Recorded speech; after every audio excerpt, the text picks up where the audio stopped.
திருமூலர் திருமந்திரத்தில் மிக தெளிவாக எழுதுகிறார், பாவம் நீ அதிகமாக செய்தாய் என்றால் மலத்தில் ஊறும் புழுவாகவும் பிறப்பாய். திருமூலருக்கு மேல இன்னைக்கு தெளிவான ஆளுங்களை பார்க்க முடியுமா?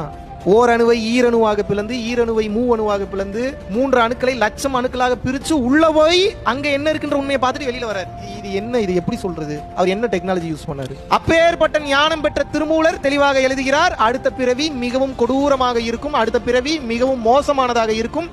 அதனால் இந்த பிறவி கொடுக்கப்பட்டதை மிகச் சரியாக பயன்படுத்திக் கொள். உனது நோக்கத்தை பிரைவேட் ஜெட் வாங்கணும், அது வாங்கணும், இது வாங்கணும்ன்றதுல மட்டும் வைக்காத. பிரைவேட் ஜெட் வாங்கினாலும் இது நிரந்தரம் இல்லைன்னு நினைச்சு பிரைவேட் ஜெட் வாங்குன்றது. 10 வீடு கட்டுறதுல பிரச்சனை இல்ல, 10 வீடு கட்டும் போது இது என்னது இல்லைன்ற நினைப்போட கட்டணும். அப்பதான் அந்த வீட்டுல 4 பேர் ஏதாவது பிரச்சனை வந்ததுன்னா உங்களுக்கு வலிக்காது.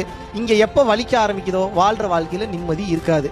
அமைதியும் ஞானமும் எதை தெளிவாக சொல்கின்றது என்றால், எதுவுமே இந்த உலகத்தில் நிரந்தரம் கிடையாது. நிலையில்லாத இந்த உலகத்தில் நிலையானதை நீங்கள் பிடித்துக் கொள்ள வேண்டும் என்றால் ஒன்றே ஒன்று மட்டும்தான், வாழ்க்கை நடப்பது மட்டும்தான் நடக்கும். அதை உங்களால் மாற்ற முடியாது.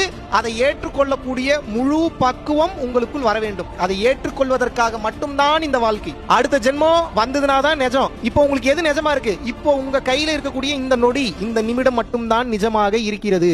இந்த நொடி, இந்த நிமிடத்தை தெளிவாக எப்போது நீங்கள் வாழ கற்றுக்கொள்கின்றீர்களோ அடுத்த ஜென்மம் என்ற ஒன்று கிடையாது. நீங்க எவ்வளவு பிஸியான ஆளா வேணா இருங்க, எவ்வளவு பெரிய கோடீஸ்வரராக வேண்டுமானாலும் இருங்கள், அது மேட்டர் கிடையாது. ஆனா இந்த உண்மையை தெளிவா புரிஞ்சுக்கணும். எந்த உண்மையை தெளிவா புரிஞ்சுக்கணும்? பிறப்பிலிருந்து இறப்பு கன்ஃபார்ம் பண்ணியாச்சு, அடுத்தடுத்த சீன் எதுன்றது எழுதிட்டாங்க.